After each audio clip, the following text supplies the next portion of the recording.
vamos a hacer la determinación del oxígeno disuelto por el método indirecto. O sea, estamos hablando del método Winkler. El método Winkler es un método que se utiliza como método alternativo cuando no hay la posibilidad de tener un oxímetro. O sea, cuando no podemos hacer la medición directamente con un equipo electrónico, con sensor específico, como es el sensor o el electrodo de membrana del oxígeno disuelto. La normativa internacional y también local acepta este método como un método confiable y como un método viable para determinar oxígeno disuelto. Para esto, ¿qué necesitamos? Necesitamos un previo trabajo de campo, donde obviamente en campo tenemos que disponer primero de una botella específica para este análisis, que le denominaremos, o se ha conocido o se ha patentado hace muchos años con un investigador que inventó este diseño, y la botella lleva el nombre de este señor que llama Winkler. Entonces se llama botella de Winkler. La botella de Winkler tiene una capacidad de 300 mililitros, tiene un cuello esmerilado, que ustedes lo pueden ver aquí en la parte de la boca de la botella. Tiene un terminal a manera de cono, como ustedes pueden darse cuenta en esta parte de aquí, y el cuello esmerilado tiene un tapón donde justamente tapa de manera hermética la botella. ¿Qué es lo que uno debe hacer en campo con una captación, más bien con una captura de una muestra, cuando va a ser oxígeno disuelto?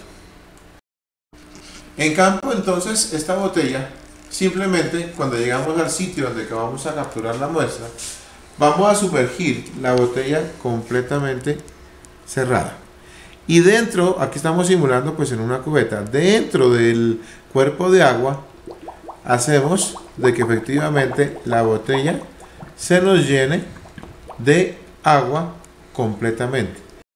Una vez la botella llena completamente, que rebose prácticamente de agua, tomamos el tapón esmerilado y lo soltamos.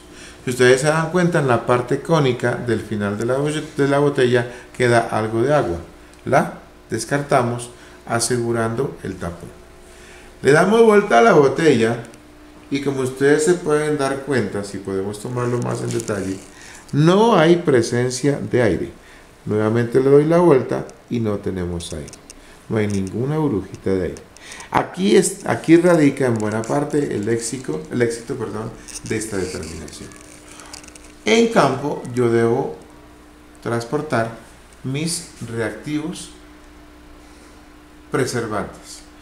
Uno es el sulfato manganeso, que en este caso está en este recipiente. El otro es el alcalillo de uroacida y el otro es el ácido sulfúrico concentrado. Por cada 300 mililitros, o sea que por cada botella de Winkler, debo agregar 1 mililitro de cada uno de estos reactivos. Empiezo por el sulfato manganoso. Agregamos 1 mililitro y vamos a ver qué apariencia tenemos del agua. Vamos a medir este mililitro. Si ustedes se dan cuenta, esto tiene una coloración ligeramente rosada, propia de manganeso. Agregamos 1 mililitro a la botella Winkler, descartamos el resto en el recipiente correspondiente. Esto nuevamente en campo se debería agregar con una pipeta Pasteur, que son pipetas desechables y que permiten pues la manipulación mucho más práctica con la muestra en campo. Le cerramos nuevamente con el tapón y en campo simplemente descartamos lo que nos quedó ahí. Le damos la vuelta y en apariencia física, en color, no observamos aparentemente ningún cambio. O sea, prácticamente la muestra sigue en iguales condiciones. A renglón seguido le vamos a agregar 1 mililitro del segundo reactivo, que dijimos que era el alcalillo de uroacida. Medimos este mililitro y buscamos la forma de agregar. Igual, destapamos el recipiente y nos disponemos a agregar este reactivo.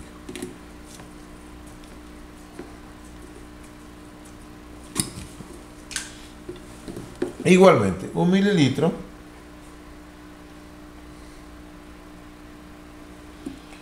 y vamos a ver qué sucede. Estemos pendientes de la apariencia que coge la muestra. Como ustedes pueden darse cuenta, la apariencia de la muestra cambió completamente.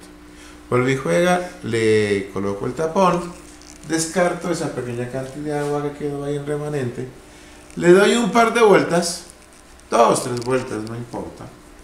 Y ustedes se pueden dar cuenta que efectivamente, mire cómo el agua cambió completamente su apariencia. Este es el primer indicador colorimétrico de proyección física de que esta agua efectivamente tiene oxígeno. Si el agua no tuviera oxígeno, su nivel de oxígeno fuera muy bajo, esta característica fuera muy lechosa, muy tendiente a ser de un color blanco. En este caso nos damos cuenta que el color amarillo es típico justamente de el primer indicador de que sí hay oxígeno. El tercer reactivo es ácido sulfúrico concentrado. Igual es el reactivo de estos tres con el que más tenemos que tener cuidado, dada la agresividad de este reactivo, y más aún cuando lo vamos a manejar en campo. Igualmente, medimos el mililitro de sulfúrico para observar qué va a ocurrir cuando le agreguemos el sulfúrico.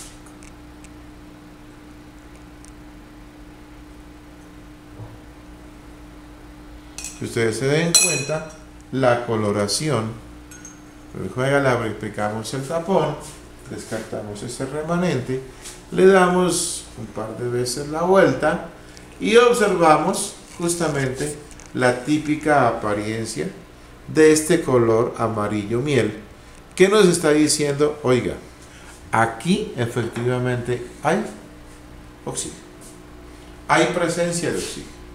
Si en la segunda edición nos hubiera dado un color ligeramente lechoso, con una tendencia a ser un blanco lechoso, con la tercera edición esto forma un precipitado blanco. Si esa fuera la situación, uno ni siquiera lleva esta muestra al laboratorio, porque aquí lo que hemos hecho es fijar el oxígeno.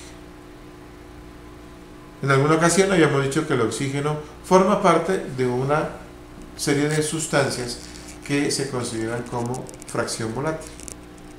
Aquí lo que hemos hecho al oxígeno es transformarlo en otra serie de sustancias. Ya dejó de ser oxígeno. Y el indicador colorimétrico es la apariencia que aquí vemos. La apariencia que vemos, que es la apariencia de este color típico amarillo. Aquí la muestra está lista o fijada para que en campo la sometamos a una línea de frío, de refrigeración, no de congelación, y podamos llegarla al laboratorio y podamos hacerle el proceso justamente del laboratorio. Para este efecto, por lo tanto, recordemos, son 3 reactivos que se necesitan en campo como reactivos preservantes. Por eso es un ejemplo típico de preservación química, y fuera de eso, este recipiente necesita una preservación física. La preservación física es básicamente la refrigeración. Una vez llegada la muestra al laboratorio, conservando los procesos adecuados de refrigeración y mirando en el estándar método los tiempos máximos permitidos entre el momento de la captura de la muestra y el análisis, con la ayuda de una probeta medimos 100 mililitros de la muestra ya preservada y la colocamos en un medidor de 250 mililitros. Ahora, ¿qué hacemos? Agregamos el tercer reactivo, el cuarto reactivo, que es un reactivo denominado en procesos químicos indicador. Vamos a agregarle 4 o 5 gotitas. 2, 3, 4, 5, inclusive hasta 6. ¿Qué vamos a observar aquí? ¿O qué estamos observando? Es más, para sensibilizar mejor la señal, perdón, le vamos a agregar otra cantidad para que nos muestre de una manera más. Posiblemente este indicador de almidón está un poquito diluido, debería aparecer de una apariencia lechosa.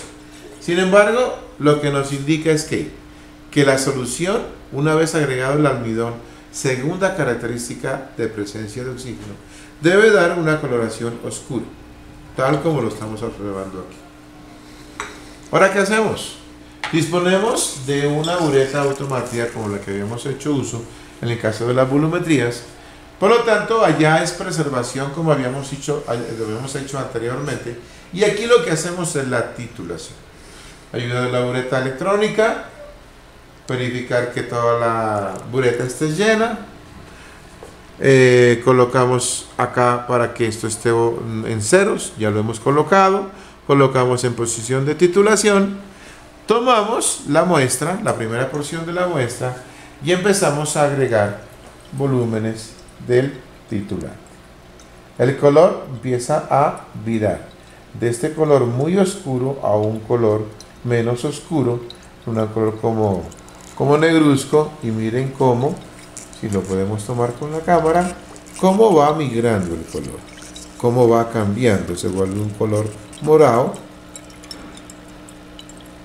se va volviendo más transparente, más de color morado, ligeramente violeta, ya mucho más transparente. El punto de la titulación final es cuando la muestra nos manifiesta una apariencia incolor, tal como lo estamos viendo. Quizás sí tenemos el incoloro, yo creo que sí. Ese es el punto final de la titulación. Miramos y verificamos justamente el volumen gastado, 4.19 mililitros. ¿De quién? Del reactivo titulante y denominado tiosulfato de sodio de concentración 0,025 normal. Ya por cálculo estequiométrico, con este volumen, con esta concentración, con el volumen que hemos tomado de muestra, ¿sí?, podemos hacer el cálculo de la presencia de oxígeno disuelto de acuerdo a la ecuación química correspondiente, proveniente de la misma ecuación universal de titulaciones B1 C1 igual a B2 C2, donde aquí pues obviamente lo que se trata es de calcular el oxígeno presente en esta muestra. Si yo quisiera, y es pertinente hacerlo, es recomendable hacerlo, como aquí la muestra, la botella Winkler tiene una capacidad de 300 mililitros, yo puedo replicar nuevamente esto para verificar, y el volumen que debo gastar de titulante tiene que ser algo equivalente al primer volumen que utilicé en la primera prueba. Nuevamente esto no lo hace como un proceso de garantía, o de garantizar más bien que el proceso lo estamos desarrollando y que nos da un resultado coherente. En otro recipiente dispongo esto mismo, le agregamos el mismo indicador, es el almidón soluble. Vamos a observar efectivamente un proceso muy parecido. Le agregamos una buena cantidad. El hecho de que le agregue un poco más, un poco menos, esto no va a interferir en absoluto en el análisis. Igualmente, si ustedes se empiezan a dar cuenta, ya tenemos la coloración oscura. La primera prueba me dio 4.19. Vamos a ver qué pasa con la segunda prueba. Aquí lo que yo hago es borrar este valor, dejar en ceros el display y empezar a agregar. Y empezar a observar a ver si el valor me lo replica al anterior, que es lo que se espera que me lo replique. Se dan cuenta que el comportamiento es muy equivalente, ya está incoloro. Y si tomamos el volumen de la segunda prueba, me dio 409, o sea que la diferencia es mínima. O sea, podemos darnos cuenta que los dos valores de titulación de las dos pruebas sobre la misma muestra son prácticamente iguales. Estamos comprobando y estamos determinando de manera experimental por método indirecto. Aquí finaliza la determinación de oxígeno disperso por método Winkler.